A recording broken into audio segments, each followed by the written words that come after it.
Perfect. Good morning, everyone. Thank you for coming today.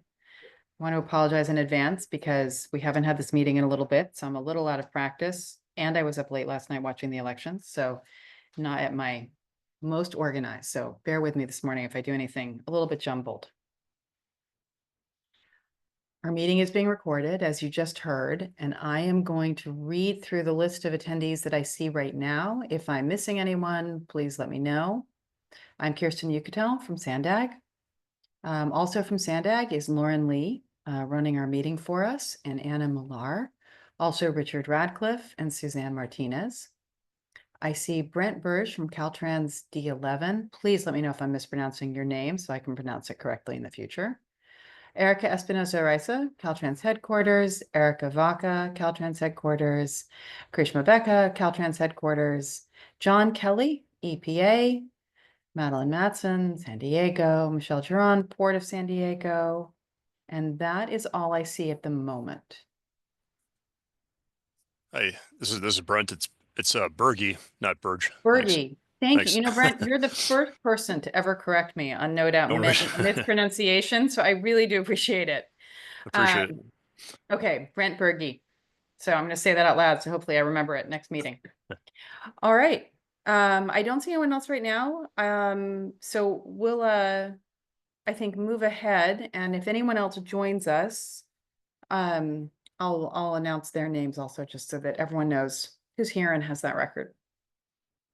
We're not a Brown Act body, but we do welcome the public. So I don't see any members of the public here, but I do want to pause for just a moment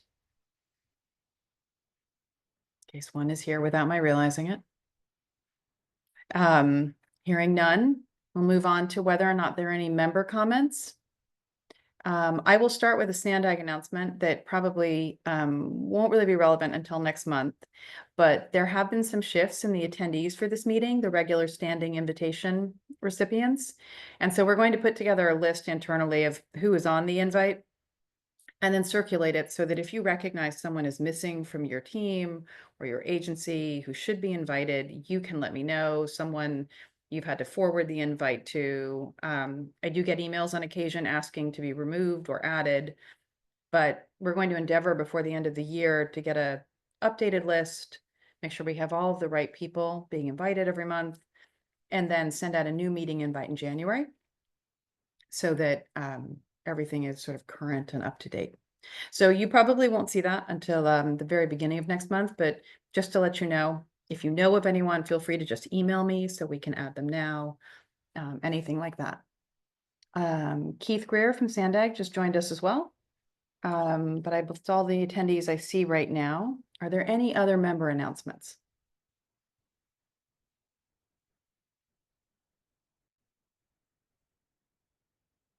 Okay, hearing none.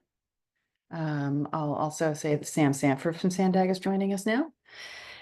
The meeting minutes were attached to the agenda. If you see anything that needs to be corrected, either in the minutes or in the list of attendees, please let me know. And I just want to say we have one very welcome agenda topic today, and I want to express my thanks to John Kelly, who followed up on a passing conversation that he and I had some time ago to work with others at EPA and I believe maybe APCD to bring us this update on the NACs that have been the revised rules for PM 2.5. I know from being at the Caltrans training that there's a lot of interest in understanding how these will work. And I really appreciate John taking the time to put together this update for us so that we can have a more informed conversation moving forward. So with that, I will turn the meeting over to John. John, Lauren can either go through the slides from the PDF you sent me, or you can share your screen if you would prefer that. Do you have a preference? I think let me try to share my screen and then see how that works. That sounds good. It might be a little more snappy to let's see. And also, I guess, John, would you prefer if people have questions that they raise their hand and ask them, or we'll save them for the end so we can discuss them? If anybody, that'd be fine. Just that if anybody raises their hand and I don't see it right away, please feel free to break in and just tell me that someone's got their hand raised, because I'm going to be looking at different screens, but yeah, please break in if anyone feels the need, because this is pretty technical stuff, and it's you know, some of it is technical, some of it's kind of legal, and you know, I don't expect anybody on this call really to know this stuff as well as I've been kind of compelled to learn it. I've actually gone through a couple of designation processes in my career here at EPA. So please feel free to use the hand if I say something, if I drift off into acronyms that aren't really clear. So with that, I'm going to try to hit F5 and then swap screen. And then share my screen. Where's the share button? Here it is. Look at this. Oh my gosh, this is so smooth, I hope. Yeah, so now you're seeing. Yes, there we are go. seeing your screen. Okay, well, I'm going to mute. And again, thank you so much, John. Okay, you're welcome. Before I actually start this presentation, I wanted to show something. This is something I share pretty broadly, and I'm happy to share this with you guys if you want a copy of this. But I keep this NACS table. You know, it's my own table that I put together years ago, and I try to keep it updated with stuff you see in bold is kind of updated, and it's very dense. I'm not going to go through this; it would take too much time. But it basically is, you know, the pollutants that we review. We go through this process of, you know, we got national ambient air quality standards. I'm going to call those NACs. And these NACs, we've got these 6 NACs currently that can be reviewed from time to time. Congress in the Clean Air Act, we're supposed to review these on a 5-year schedule. So that's the vertical columns, kind of with the most active stuff on the left. And then the rows are, pardon me, some morning congestion. The rows are what the different steps are in the kind of review and then implementation process. So, you know, the top row is, okay, EPA is going to review an AX, and we're going to look at all the literature and decide, whether we want to change the current NACs or not. And then we set the NACs, and that's the next row, or we retain it. So sometimes you see retained.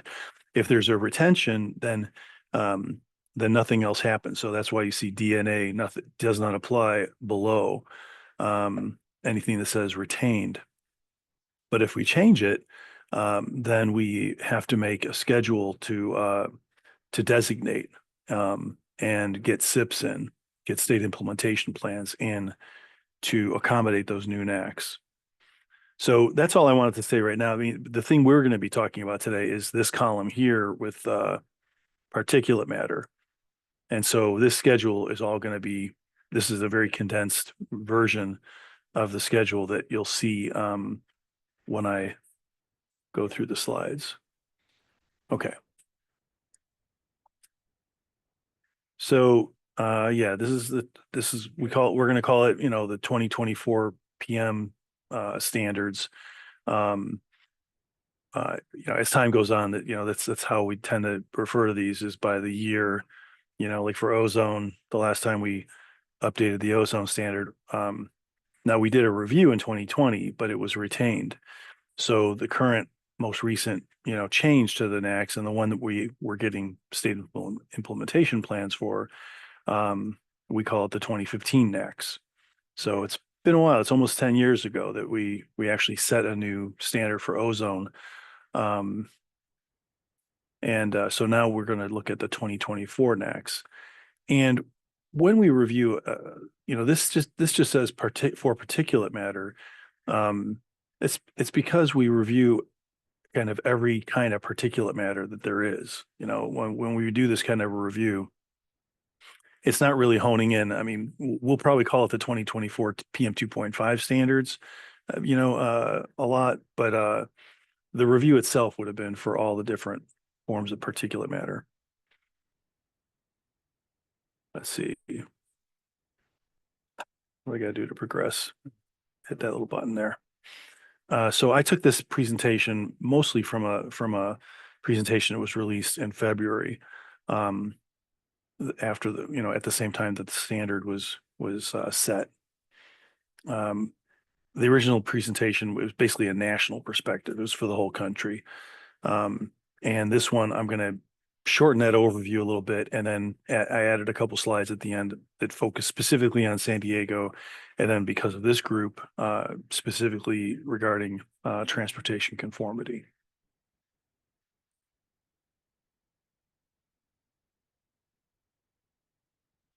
So particulate matter, this kind of is a beautiful slide.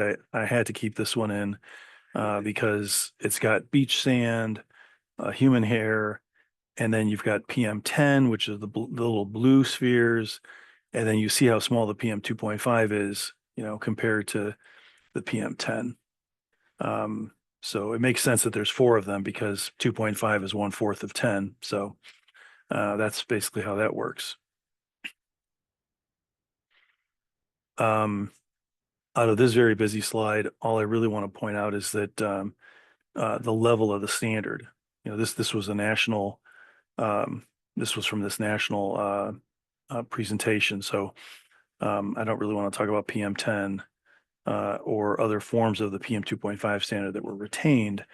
The thing here to understand is that this is the annual standard. There's a 24-hour standard here that was retained, and that's the 35 microgram per cubic meter standard. So that hasn't changed on the 24-hour basis. So this designation round will basically be looking at monitor data that will be looking at annual averages. And so it's a much lower value because, as you can imagine, when you extend the averaging period, you're going to have smaller numbers. So this 24-hour, you can kind of think of that as like a peak, and then this would be more like the ongoing condition, the average condition. So this is the 9 microgram per cubic meter standard that we'll be talking about. And so 9 is the operative number to deal with when you're saying, okay, is the area attaining or not attaining?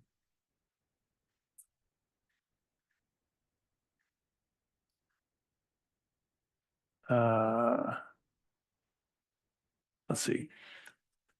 Some main elements of the final decision.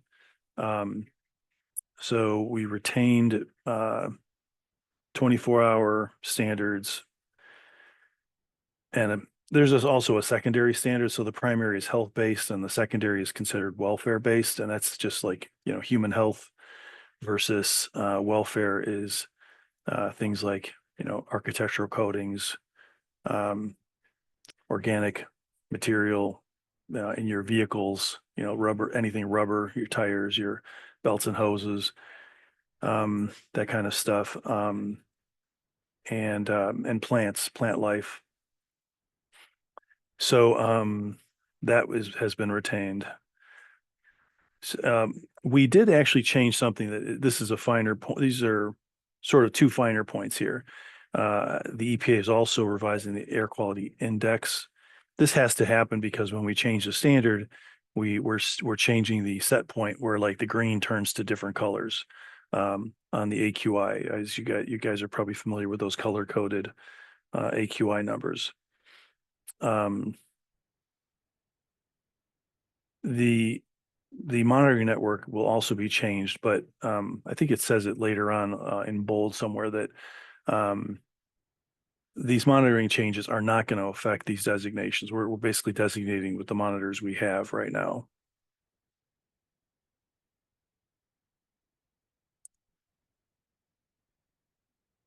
This is just a general interest slide to talk about like because a lot of, there's going to be a very large burden on states and locals the district, the air district, is gonna, I have to put together a plan if they're designated non-attainment, which probably seems kind of likely. Then they'll have to put together a plan for the non-attainment area. And then the question might come up, well, hey, we're doing all this, EPA, what are you guys doing for us? And so I just want to point out that there's all these other things. I'm not going to go through all these different things that have happened over the years, but some of them have been actually in the news. Anyway, there's a lot of things that EPA tries to do, but it's not going to be enough to get areas into attainment.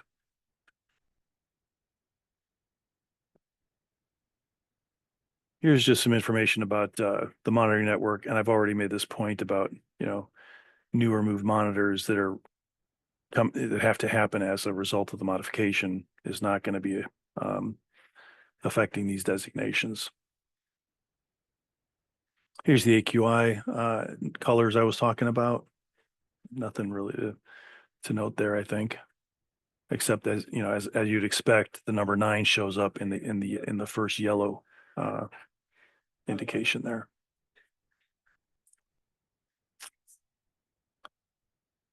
So establishing and meeting a NACS, it's a two-step process. As you saw from that initial table I showed you, first we have to set the NACS, and then it gets implemented. Part of the implementation, the first step in implementation is designating areas as attainment or non-attainment. And then the second step is states have to give us plans to show that those areas will attain within a time frame set by the Clean Air Act and interpreted by EPA. So there's an underline here that that NACS final rule back in February, I don't know, maybe it was published in March, but whatever, earlier this year, that rule does not actually make any designations. It's just setting the NACS. There's basically a 2-year process to actually set the NACS. The first year, we'll go through this, but the first year is states making recommendations, and then the next year is EPA responding to those.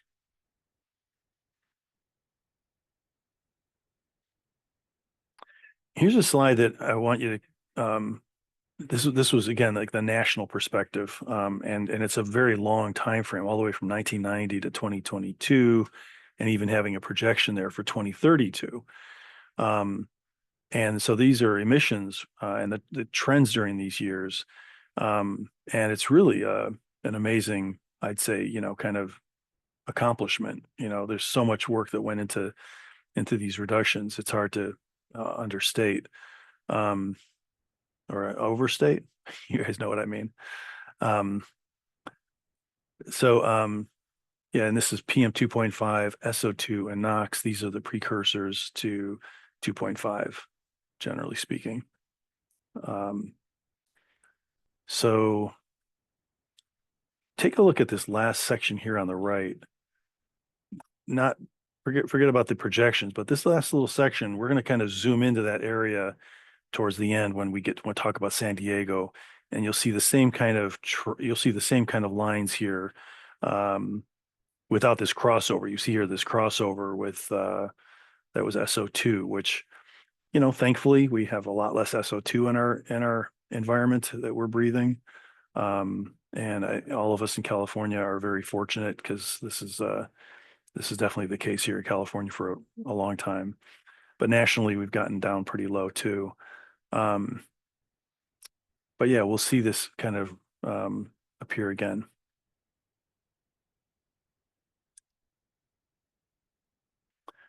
Okay, when EPA wants to communicate, a new NACS and say like, well, what would it look like, on a sort of a county basis? We do this kind of a map. This is not intended to be a map showing actual designation boundaries. For those, we need to get the state's recommendations, and of course that, like I said, that takes a year. But these are basically counties that are not meeting the standard as of a certain year too. So keep in mind that this is this is their projection in 2032. Interesting. Yeah, I probably haven't looked at this map in a while.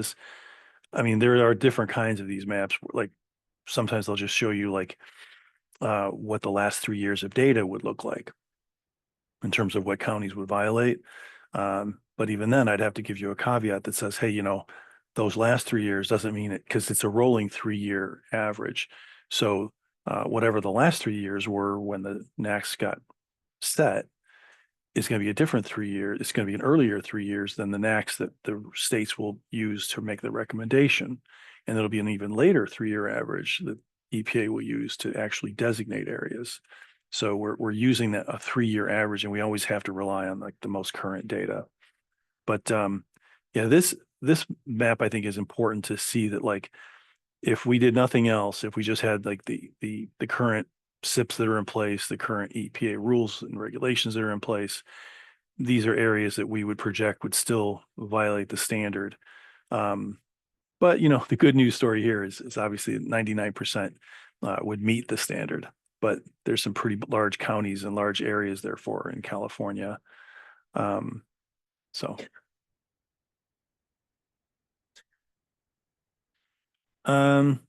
I kept this in here just to indicate that we have thought about wildland fires. We know that there's issues with that, so we've got some guidance on that. And that leads to exceptional events. I don't think I want to go through here.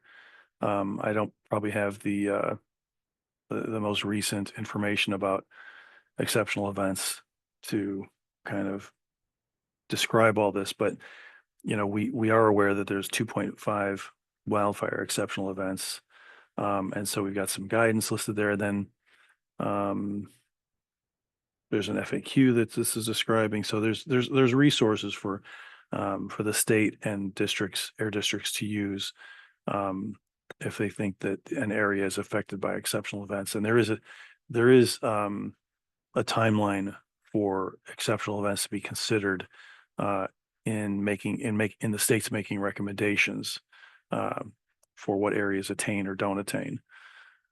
But I'm not really sure that this will apply to San Diego. I'll invite somebody is here from the district, I assume. Not sure if I saw either Nick or Eric in attendance. They Okay. might be at the other conflicting meeting, ironically with CARB, that Okay. discusses this issue. All right. Well,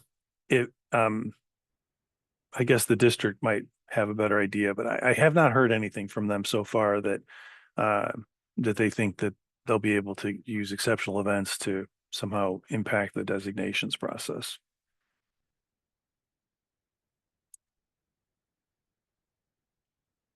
And how am I doing on time, Kirsten? Oh, you're fine on time, John, truly. Okay, thank you. So I basically have told you a lot about this stuff already, at least up to the second large bullet here. Within 2 years after an NAC's final, EPA has to designate areas as meeting or not meeting. Another interesting thing here is that all PM 2.0, we have classifications for certain standards. For ozone, you probably have heard that San Diego is severe. Well, particulate matter basically doesn't have severe. It only has 2 classifications, but some standards don't have any. But this one, there's a moderate and a serious that are available, and unlike ozone, where an area can be initially up to severe or even extreme if the air quality was bad enough. With PM, the way the Clean Air Act works is that all initial areas are moderate. So that's kind of I don't know. it's a little bit more relaxed, I think, than the way ozone is addressed, which I think is more aggressive. So everybody starts out as moderate with PM, any PM standard, and this is no different. And then so you got the NAAQS being set in 2024, and then within 2 years, that's 2026, we have to designate areas. And then by 2027, this is the 3 years after a final NAAQS, and there will be, don't worry about, the years are all described in detail further down. But basically, you got that 3-year mark where this is, I don't want to talk too much about this type of SIP, but it's not a non-attainment related SIP. I specifically wasn't going to really mention this too much, or hardly at all, really. But there's a state infrastructure SIP that has to be done, and that's on a hard 3-year basis. It has nothing to do with designations. It has to do with when the NAAQS was set. So 3 years, and it's only a state requirement. It's never going to be an air district requirement, except for maybe certain components could have an involvement. But the state is in the hot seat to develop the infrastructure SIP that basically says that the state has the authority and the resources to address this new NAAQS that EPA has created. So that happens after 3 years. So that 3 years is tied to the NAAQS being set. The 18 months is tied to it's anchored to a different date. That is anchored to the effective date of the designations themselves. So we've got that 2-year period to make the designations, and then that starts in 18, the effective date of those designations, which is usually 30, 60, 90, it's some time after publication of the designations. Then that effective date of the designation sets an 18-month clock to give us non-attainment plans, as opposed to, the 110. This thing here, this is Clean Air Act Section 110. This is talking about infrastructure SIPs. But these SIPs here are non-attainment SIPs, and those are the ones that I think will matter more to you guys in the local area.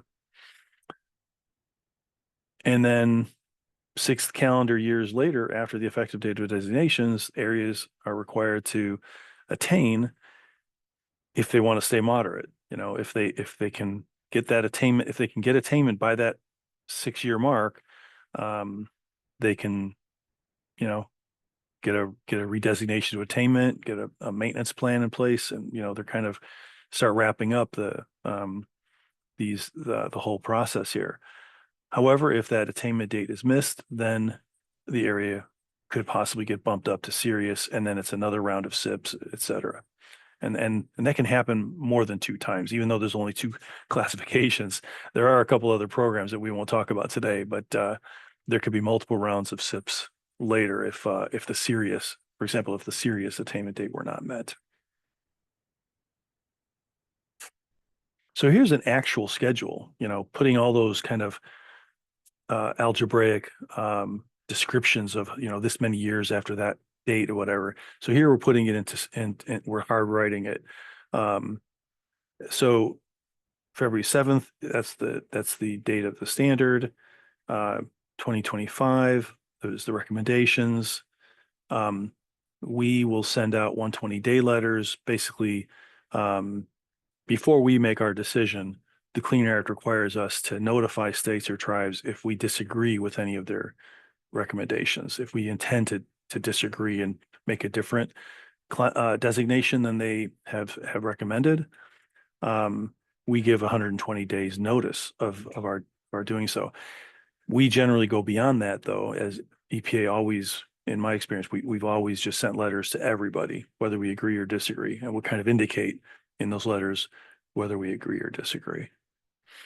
And that gives those entities time to respond and to tell us, to make a further case and tell us why, kind of their last chance to tell us why they either support us or don't support us in that decision. And then we, well, I think some of these don't really, these are kind of getting in the weeds here. Basically, we'll do the final designations in 2026. And then for you guys, it's important to see that a year later, you know, the transportation conformity for the 2.5 standard for this new 2024 2.5 standard would start applying, you know, assuming everything goes according to schedule, you know, we're looking at March 6, 2027. So that concludes the national portion. I'm going to take a breath here and a sip of water and let anybody ask me a question if you have a question before I dive into the few remaining slides on San Diego.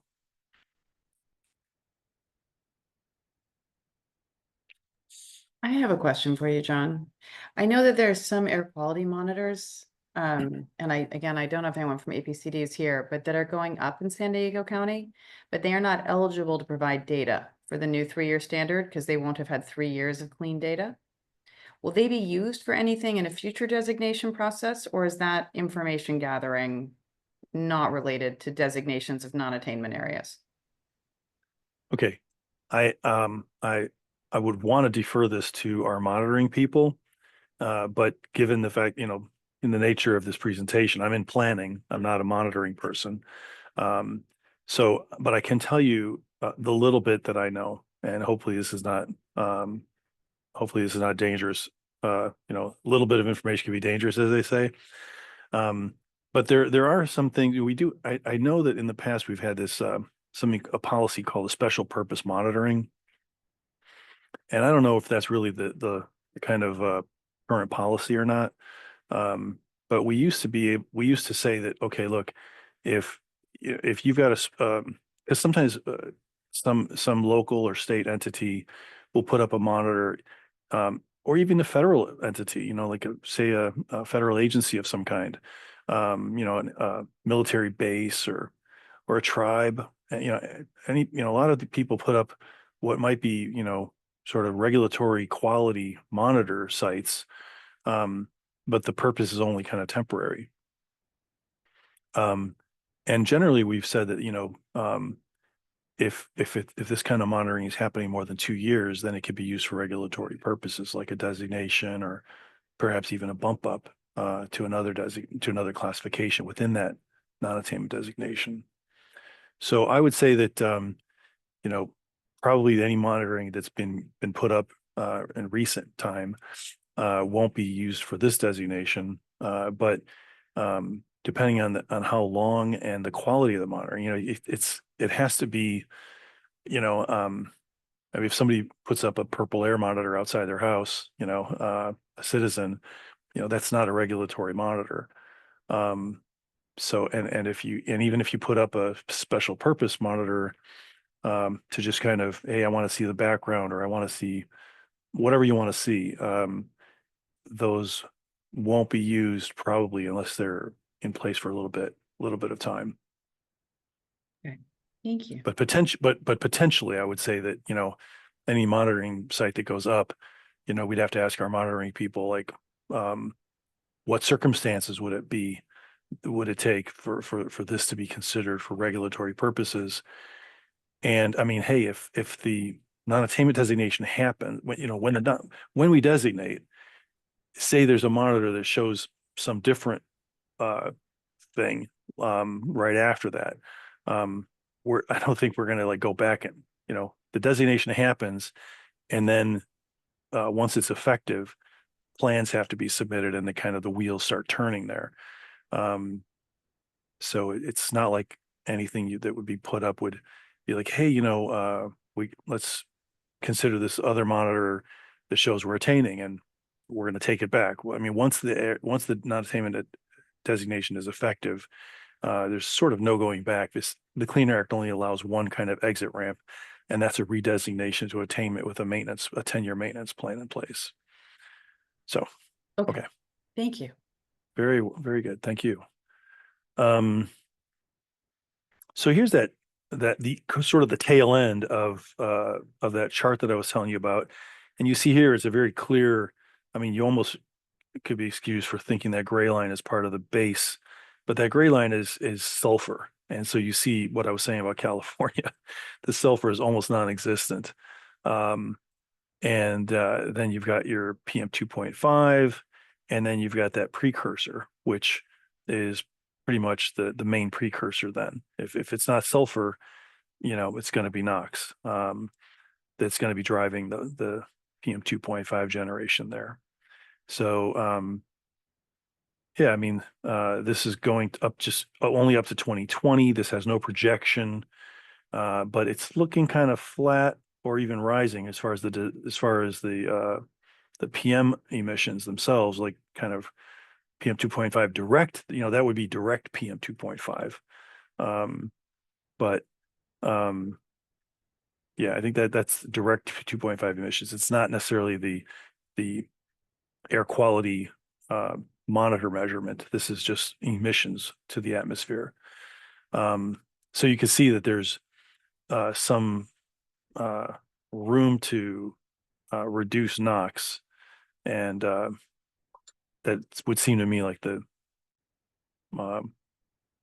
largest part of a planning effort in the area. Pardon me a second.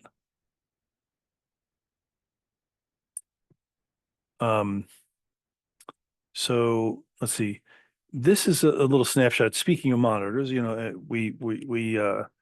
think we've got, some invalid monitors, but maybe some of those monitors, Kirsten, that you were mentioning might be in some of these gray monitors.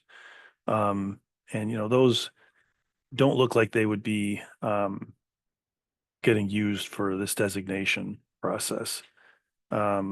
Where there's a standard that's above, where there's a monitor that's showing above 9 micrograms per meter cubed, is right in San Diego itself.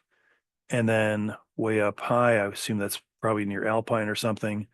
But there's a link here that you can kind of explore this. And, if you want to come back to this a year from now, you might put a placeholder like, hey, what does this look like next year? And maybe even the year after, to kind of see what those values would be. Assuming that I would hope that this information gets updated at that website, but I can't really vouch for that. But if you ever want to know, let us know. Yeah. A little different than the ozone perspective, by the way, because for ozone, it's really just that inland one that's triggering. It's never way down there in the city. So this is, but it kind of makes sense because the sources and the process for creating 2.5 from precursors is probably very different than the ozone creation of ozone from its precursors. And you have direct PM 2.5 emitted, whereas you don't have direct ozone being emitted. So that's why you'll get a much higher value where the people are. It's not. There's a transport aspect to 2.5, of course, but there's also kind of a where you live kind of effect. These are site names, but I guess I just kind of kept this in here in case anybody was a real monitoring wonk and wanted to ask me like, hey, what's the name of that monitor? Like this one near El Cajon that's violating, it's over 9. So if we wanted to know what the name of that monitor site is, I think we would just go to this and say, okay, it's probably not Donovan. I'm guessing San Isidro. I don't know. Don't quote me on any of this, but these are like the monitors that and these are sort of like the valid numbers on the right. So with that, I'll speak a little bit here about transportation conformity. Sorry again. Yeah.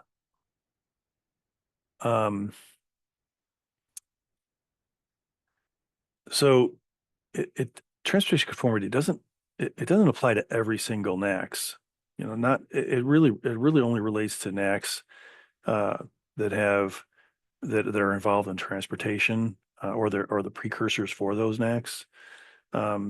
So, but with 2.5, it does apply in any non-attainment or maintenance area. And there's a citation there to Part 93 in 40 CFR. And that's where, all of the transportation conformity regs are, as people are probably familiar. And then 1 year after the effective date of non-attainment designation, and I told you before, that would be like, I think March of 2027. Oh yeah, we got it here, right here, written down. Yeah, therefore transportation, it would apply March 27. And these are the kind of projects, tips, transportation plans, the so-called RTPs, the tips, and various projects that might be impacted by like project level conformity. Assuming, and that's if the funding comes from these sources. And let me just make kind of a philosophical note here. I think it's very logical that these laws are framed this way because, like, EPA is charged with, regulating the requiring states and locals to get their air cleaned up. We don't want to have a situation where one agency is requiring that in one direction, and another agency is spending money hand over fist they could overturn or could overwhelm any efforts by the states or locals. So basically, this has to do with the money. What are we spending money on? And so if we've got federal highways or federal transit spending money in a non-attainment area, they might have to do project level conformity. They might need to do a PM hotspot analysis. It's not required. This hotspot analysis is not required for every project in an area. Only those types of projects listed here under 123B. We've got guidance and resources for that, and that would be something that would be involved in our interagency consultation meetings, such as this one, if we were talking about that. And a last note here in italics. So if San Diego gets designated non-attainment, they'll have to do a plan, and that plan will definitely have to have motor vehicle emission budgets. But that'll take a long time. You can see that, like, when are we going to get the SIP in? It's years from now. And when would we make those budgets adequate? That might take some time after we get the SIP in-house. So basically, for the foreseeable future, once the area is designated, so that would be if the area is designated, say March and March 2020, for that March 2027 deadline of conformity, this area will be using interim budget tests. And those would be the less than 2023 baseline or the action, no action. And those are cited there under 119D. Any questions on this before I proceed? John, there is I can't promise I'll be able to answer it, but I would definitely love to hear the question. there is one question in the chat from Keith, asking if the non-attainment areas are going to be designated on a county-wide basis or smaller geographic areas.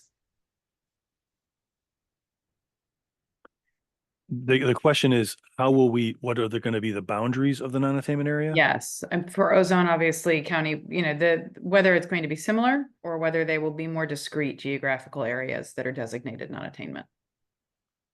I probably failed to kind of use the term boundary when I was talking about state recommendations. I'm sorry for that oversight. I should have said basically the recommendations themselves from the states are boundaries. It's not just do we have an area that's not attainment or attainment. That's one part of the state recommendation.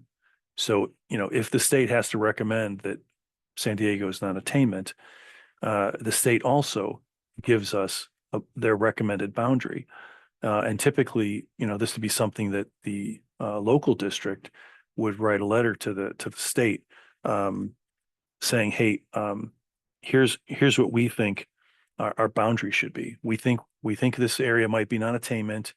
And if the state is recommending us non-attainment, here's what we want the boundary to be. And in the past, it's been the entire county for ozone, as you say. But it would only be for the state land in that area. The state makes no recommendations for tribes. They have to make their own recommendations. And there is a little section of San Diego that is owned by the Pechanga that would be probably a carve out, so I can't really predict what will be the recommendation of the district or the state or what EPA's final decision would be. But you see that there's a long process there, for those three things have to happen. So I can't say, but I wouldn't be at all surprised if the district made a recommendation to the state for the entire county, and the state made pass that forward to us for the entire county. And generally, we won't basically deny some if you want to make an area larger than it really has to be. And for implementation purposes, there might be a lot of good reasons to just make it the entire county, because if you're an air district making rules, any rules you make are probably going to be inside your non-attainment, inside your district boundaries. So you're going to make rules that apply outside of a non-attainment area. I don't know. I think there's some practical aspects here that might push for a county level. In most of the country, the county is sort of almost presumptive. But I have to say that in most of the country, the counties are not like they are out here. I mean, I think San Diego is something like 5,000 square miles. It's over 5,000 square miles. I mean, that's a couple Northeast states entirety, in that one county. But, I think it could turn out that way. I hope that answers the question. Okay. Any other questions about this before I go? I don't even know what my next slide is. Let me see here. It's continued, so let me just keep going about conformity here. So this has got a kind of a funny way of phrasing this. I wanted to say that, the designations are going to be effective no sooner than March 6th. So, EPA could certainly be later, but I mean, we're almost certainly not going to make designations sooner than the Clean Air Act requires us to. And so I just want to have that framework there, that framing there, that like March 6th, and then if you use that, then SIPs would be due 18 months after that. Again, no sooner than September 6th, 2027. Then there'd be a 1-year grace period. But that grace period, of course, this September 6th, yeah, I guess that would be the effective date of the designations that I'm talking about there. We always have to be careful not because sometimes when we talk about deadlines, we talk about signature. The signature kind of meets the Clean Air Act. If an executive signs the thing by that date, then we've met that deadline. But then the effective date, it's got to get published, and then it's got to be 30, 60, 90, whatever days after that to be the effective date. So we try to be kind of careful with these dates. And but anyway, so then the 1-year grace period would start on the effective date of designations, and then let's see, do I have a date in here? Grace period ends no sooner than March 6th. So that's why I'm using this framework here, because there's a couple different unknowns, but I think you can basically bank on the grace period ending March 6th or later. You know what I'm saying? That's kind of why I'm framing it this way. So you pretty much have until March 6th with whatever you're doing currently, and not needing to do conformity for the new standard. And then the attainment date, then no sooner than December 31st, 2032. Okay. Yeah, I think that's enough on this one. Getting ready. So to prepare, you'd want to become familiar with the transportation conformity requirements in general, which, you know, is obvious. And here's a link to this resources website. Talks about conformity, other programs like modeling, greenhouse gas planning, and then project level and hotspot. Project level is sort of kind of, I think it's sort of it seems to, it mirrors a little bit like PSD permitting or something, or like air pollution permitting, like where you get a permit to construct a particular project. So that's what we're talking about there. We're talking about project level conformity. It's like specific to this, you know, one project. And that could be for mostly federal agencies, I think, would be dealing with that, I suppose, but maybe not. Okay. Besides SANDAG, you know, there's all these participants, which, you know, I don't have to tell you guys who the participants are. Interagency consultation is required. Working with partners. And then there's guidance. But we have similar guidance documents. You know, I think I wrote this here because I wanted to be clear that policy and technical guidance website, it might not have guidance right now for this NACS, but I don't think it will be available till later in the process, and then we'll do outreach when it is available. But, you know, there is guidance for previous standards. So, you know, I think you could take a lot of information from there and kind of guess at what's going on. Some additional resources, you know, EPA.gov PM pollution, that's just general, you know, to the general public. If you had inquiries from just general public or, you know, less technical kind of aspect, and then getting into, you know, the actual NACS process here, the NACS review process. I think this is, you know, probably pretty technical about the review process.